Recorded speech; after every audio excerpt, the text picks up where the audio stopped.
মাংস তো মোটামুটি শেষের দিকে, মানে কমপ্লিট রান্নাটা, তাই তো? তো দেখতে পাচ্ছি চালটি কি ভাতের চাল নাকি?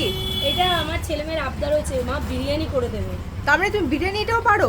একদম, আমার ছেলের বার্থডেতে মোটামুটি 80 জন নিমন্ত্রিত ছিল, আমি তো বিরিয়ানি করেছি।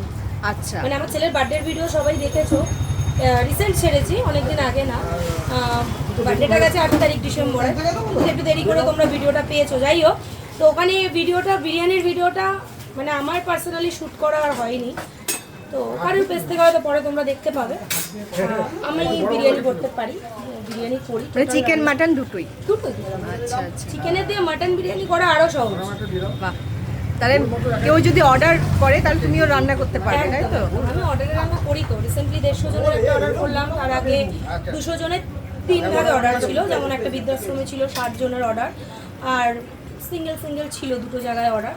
মানে ছোট বড় সব রকমের অনুষ্ঠানে তুমি রান্না করো? আবার একটা অর্ডার আছে আমাদের বাৎসরিক কাজের একজনের শ্বশুর মশাই, ওটা 40 জনের অর্ডার আছে। তুমি বাড়িতে রান্নাটা করো?